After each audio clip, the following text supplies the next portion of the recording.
Dans le conflit entre Israël et le Hamas, le Liban a une fois de plus été la cible d'attaques récentes. Pour les militants, le Liban représente un emplacement stratégique car il est voisin du territoire israélien. Le commandement du front intérieur des forces de défense israéliennes a annoncé que le système de défense aérienne Iron Dome avait intercepté une cible suspecte qui a activé les sirènes au kibboutz Anita, à la frontière avec le Liban. L'armée a également signalé qu'un raid de drones présumé sur Rosh Hanikra, un autre kibboutz voisin, s'est avéré être une fausse alerte. La violence à la frontière s'est intensifiée après la première attaque du Hamas le 7 octobre. Israël et son adversaire allié du Hamas, le Hezbollah soutenu par l'Iran, ont échangé des tirs de roquettes lors de ces récents affrontements.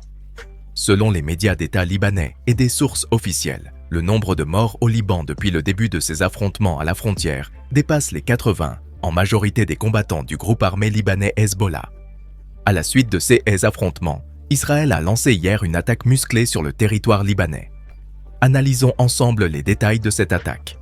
Les forces de défense israéliennes ont été mobilisées pour neutraliser une menace dans une zone où le Hezbollah avait lancé des roquettes, près d'Al-Jin. La chaîne de télévision libanaise Al-Manar a rapporté qu'Israël avait mené une attaque massive près de la ville de Tir Arfa, à environ 1 mile de la frontière avec Israël. Cette attaque israélienne a entraîné la mort de 2 journalistes et d'une autre personne dans la zone de l'incident. Al-Manar a accusé Israël d'avoir intentionnellement attaqué l'équipe de télévision, la chaîne étant connue pour sa position d'allié militaire régional pro-palestinien et iranien.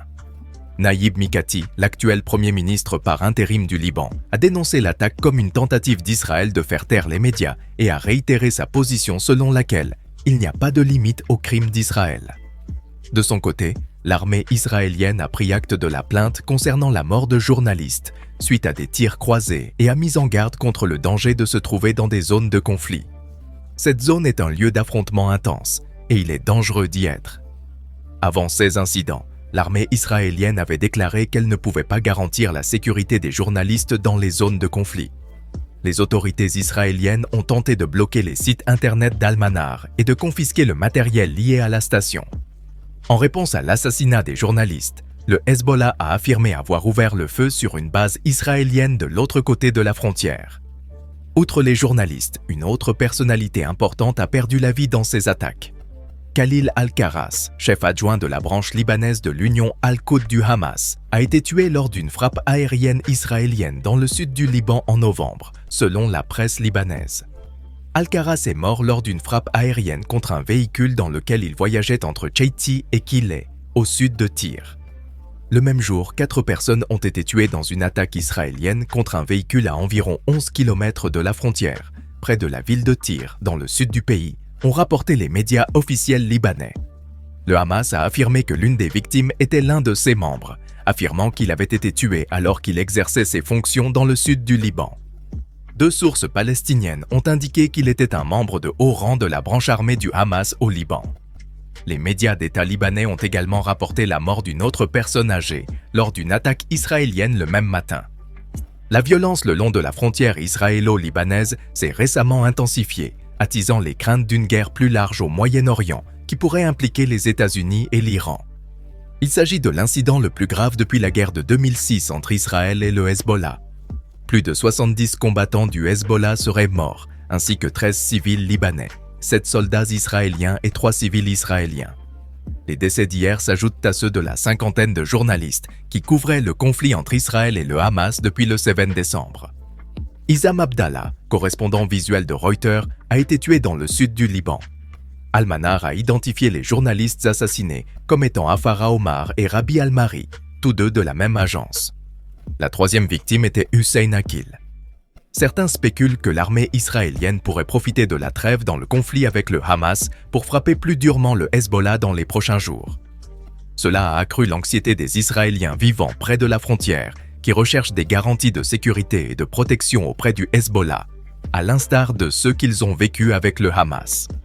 Dans le sud, les chefs militaires israéliens font pression sur le premier ministre Netanyahou pour qu'il prenne des mesures plus énergiques. Cette question est discutée au sein du cabinet de guerre israélien du ministre de la Défense Yoav Gallant et à Washington, où l'administration Biden exerce des pressions pour éviter une escalade du conflit. Cette situation pourrait impliquer davantage l'armée américaine dans la guerre. Eos Hochstein, un conseiller clé de Biden qui s'est récemment rendu au Liban, est arrivé en Israël pour poursuivre les efforts américains visant à empêcher une escalade du conflit. Les responsables militaires israéliens suggèrent qu'une éventuelle attaque meurtrière du Hezbollah indique qu'Israël s'approche d'une nouvelle guerre au Liban. Netanyahou espère qu'une nette victoire sur le Hamas à Gaza pourrait inciter le Hezbollah à retirer ses forces de la frontière sud du Liban avec Israël, selon ses conseillers. Netanyahou a lancé un avertissement au Hezbollah au début du mois, déclarant « J'ai prévenu le Hezbollah. Ne commettez pas d'erreur et partez en guerre, ce serait votre pire erreur.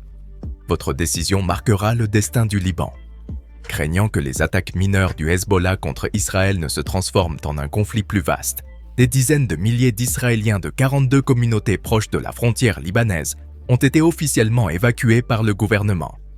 Gideon Harar, un ancien officier militaire de 66 ans qui reste à Shar Yashou en tant que membre de la communauté locale, a commenté la situation.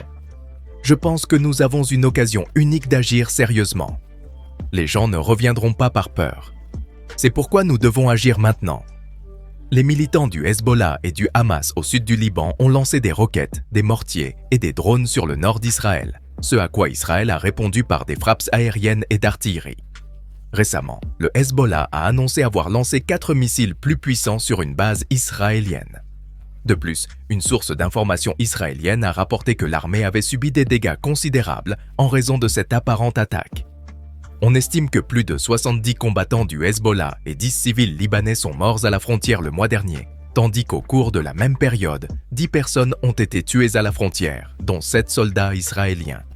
Il s'agit de la recrudescence de violence la plus meurtrière dans la région depuis 2006.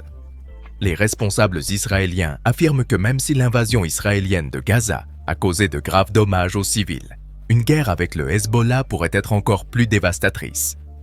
Les organisations de défense des droits de l'homme ont rapporté que plus d'une centaine de personnes, pour la plupart des civils, ont perdu la vie lors des frappes aériennes israéliennes en 2006.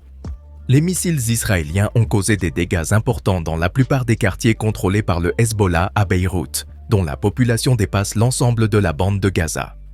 Récemment, Giyant a délivré un message aux soldats à la frontière, soulignant que les civils au Liban seraient les premiers touchés. Il a évoqué la possibilité de reproduire à Beyrouth ce qui s'est passé à Gaza. Depuis le 7 octobre, plus de 13 000 Palestiniens, pour la plupart des femmes et des enfants, ont perdu la vie dans la bande de Gaza, selon les rapports des dirigeants du territoire gouverné par le Hamas.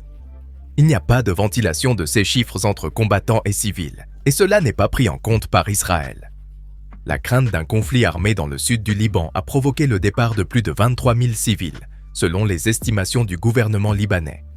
Par exemple, Namr El Sayed, 85 ans, qui avait déjà quitté son domicile il y a des années pendant la guerre de 2006, s'est maintenant temporairement réfugié dans la ville côtière de Tyr pour un mois, se préparant au pire.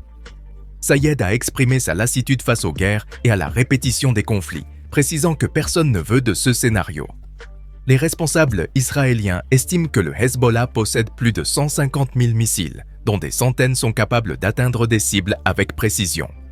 De même, on estime que le Hezbollah pourrait lancer jusqu'à 3 000 missiles par jour, ce qui représenterait une charge énorme pour le système de défense aérienne d'Israël.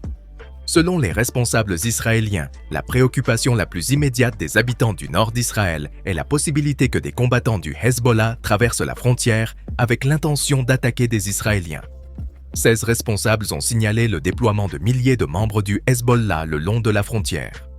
Hassan Nasrallah, chef du Hezbollah, qui avait plaidé en faveur d'un cessez-le-feu début novembre, a signalé que le moment n'était pas venu pour une guerre totale. Cependant, il a également mis en garde les partisans de son groupe en Iran contre une situation qui pourrait échapper au contrôle d'Israël et des États-Unis.